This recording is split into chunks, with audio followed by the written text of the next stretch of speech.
Quero falar sobre o atentado que o candidato dos Estados Unidos à presidência dos Estados Unidos, Donald Trump, acabou de sofrer.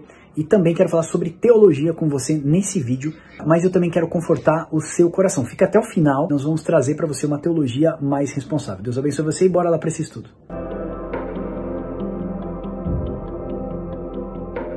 Seja muito bem-vindo ao Papo com Deus. Esse aqui é meio que um break news para a gente falar sobre o atentado que acabou de acontecer ao candidato dos Estados Unidos, Donald Trump.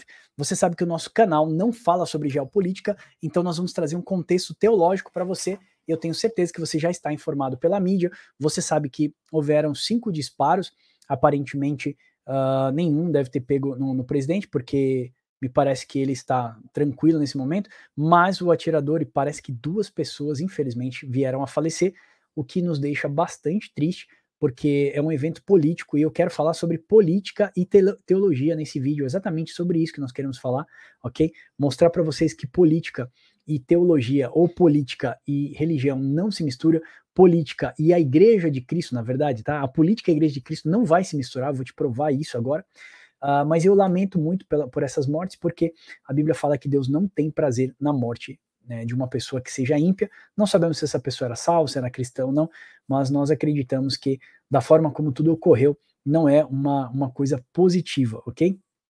Então, fica aqui nosso lamento por esse acontecido.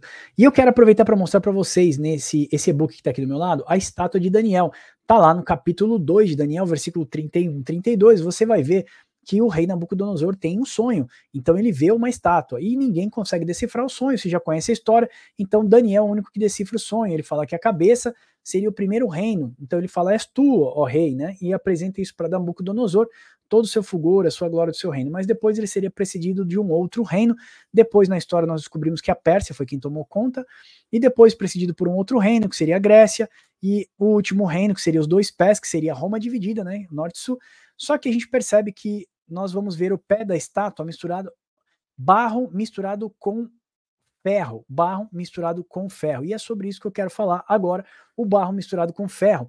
Meus irmãos, assim como nós conseguimos ver nessa imagem, eu tenho a mesma analogia, e nós tendemos a acreditar na mesma analogia que o Dr. Greg Bill tem, da Academia de Teologia. Ele é um grande escatologista dos nossos tempos, e ele entende que essas pernas aí, barro misturado com ferro, seria, na verdade, quando Cristo vem, ele esmiuça os pés dessa estátua, ou seja, o reino humano, a glória humana de governar todas as coisas. Então, Jesus Cristo, que essa pedra é lançada sem auxílio de mãos, ele quebra os pés da estátua, essa estátua se esmiuça, você vê lá no versículo 34 até o 36, se torna num monte, e esse monte enche toda a terra. Já fizemos um estudo aqui chamado As Promessas do Monte Sião, ou Monte Sião, a Igreja de Cristo que se expande sobre toda a terra. Veja só, quando essa estátua ela esmiuça, ela se torna numa montanha de escombros, e esses escombros, que são essas rochas, eles vão e enchem toda a terra. Olha a Igreja de Cristo crescendo. Quando Cristo vem, ele quebra os poderes do pecado, do governo humano, de tudo aquilo que o diabo colocou no primeiro Adão.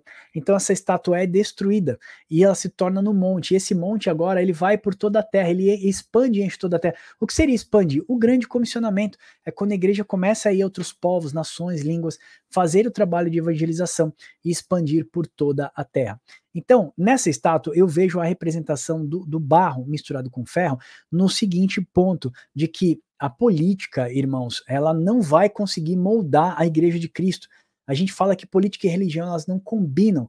Por mais que nós vemos muita corrupção no meio religioso, nós percebemos que a Igreja de Cristo ela é santa, pura e imaculada. Deus tem os seus remanescentes. Dentro da igreja não são todos que são os de Cristo, mas Deus tem os seus remanescentes. Lá em Malaquias e também em outros profetas, Deus fala, eu vou passar vocês pelo fogo, assim como se purifica ouro e como se purifica prata. E vocês de dentro do fogo vão dizer, esse é meu Deus, eu direi, esse aí é o meu Senhor. Só que quando Deus fala assim, eis que eu vou passar 1/3 de vocês pelo fogo, é a representação dos remanescentes, aqueles aos quais o Senhor já está guardando para o dia da ressurreição, ou possivelmente se o Senhor voltar antes do dia do arrebatamento. Então eu queria mostrar exatamente isso para vocês. Irmãos, a gente não deve deixar que os eventos políticos moldem a nossa escatologia. Fizemos um estudo aqui chamado o medo escatológico, ok? O medo escatológico, os profetas do caos e o medo escatológico. Então você liga na internet daqui a pouco, você vai ver um monte de vídeo, um monte de gente falando que o anticristo vai levantar de não sei aonde e tal. E apesar do Joe Biden parecer um robô, irmãos, aquele homem parece um ser possuído, até um robô mesmo, um alienígena, uma coisa de outro planeta. Não se apega nessas coisas, não tenha medo dessas coisas. Até porque apocalipse não significa catástrofe. Todo mundo olha apocalipse como uma bomba nuclear. Eu já li a Bíblia e eu não vi nenhuma grande catástrofe, uma terceira guerra mundial. Independente que tenha até uma terceira guerra mundial, não é sobre isso. Apocalipse significa revelação. Veja lá no capítulo 1, Jesus fala assim, olha, a revelação de Jesus Cristo ao seu servo João. Então Deus quis revelar para consolar a igreja. O apóstolo Paulo fala muitos anticristos já surgirem e muitos outros vão surgir. Então, meus irmãos, se você ficar à mercê, se você ficar com uma escatologia à mercê do próximo anticristo, então vai ser o Pix, depois vai ser o barra de código, agora vai ser inteligência artificial, e assim você vai criar um anacronismo de tempo. Você vai pegar uma palavra que foi criada no primeiro século, vai trazer para o século 21, 22, 23, sei lá, século 30, se existir gente ainda na Terra, e você vai ficar criando um anacronismo. Isso na hermenêutica, na regra hermenêutica, é anacronismo. Você pega uma palavra e coloca fora do tempo, ela começa a perder totalmente o seu efeito, ok? Acreditar que o anticristo é uma inteligência artificial, ou vice-versa, é uma grande loucura. Não devemos nos preocupar com isso. Veja, eu estou aqui para consolar o seu coração. Dizer que como assim na peste negra do século XIV e a peste bubônica também moldou a escatologia deles, moldou a escatologia de Zwinglio, por exemplo. Zwinglio, Eurico Zwinglio, ele aguardava que Jesus estivesse voltando naquele momento. Eles contaram 7 anos. Eles acreditavam, por exemplo, que o arrebatamento ia acontecer em 7 anos, e não aconteceu. Nós tivemos aí a primeira grande guerra, a guerra de 30 anos, a segunda guerra tal, e as pessoas estão esperando a terceira guerra mundial, independente de qualquer coisa, irmãos. Não deixa sua escatologia ser moldado por um ataque político, por um atentado, pela guerra da Ucrânia, pela invasão que Israel sofreu. Eu vi um monte de gente vindo, colocando um monte de vídeo e tal, agora sumiu todo mundo, né? Eu chamo dos profetas do caos. Eles vêm na internet só causar caos. Eu vim aqui hoje trazer esperança para você e dizer que a certeza do cristão deve estar no plano de Deus para a salvação. Então, se a gente parar para imaginar, irmãos, o cativeiro de Judá, como aquele povo sofreu, os homens foram mortos, as mulheres foram violadas, as crianças foram tornadas escravos. Mas como diz lá em 2 Crônicas, se o meu povo, que se chama pelo meu nome, se arrepender dos seus maus caminhos, se humilhar e orar, eu ouvirei dos altos céus, perdoarei o seu pecado e sararei a sua terra. Então é sobre isso, é sobre arrependimento. De Gênesis a Apocalipse, Deus chama o povo ao arrependimento. Depois que Cristo ascende ao céu, o mesmo comunicado continua sendo o mesmo, arrependimento. Então o cristão precisa conhecer o poder da oração, o poder do Espírito Santo, lembrar mesmo da intercessão que Daniel fez ao povo, lembrar que toda aquela nação que estava em cativeiro estava angustiado, tinha sua escatologia também moldada pelo medo da Babilônia, estavam cativeiros dentro da Babilônia. Deus então atende o pedido daquele povo, move a mão do rei Sírio, rei Dário, depois rei Sírio, e você percebe que os editos ali são proclamados, os editos, e o povo começa a voltar novamente para sua terra da Jerusalém. Então, meus irmãos, eu quero encorajar vocês, olhando para a história da igreja, olhando pelos eventos que já aconteceram.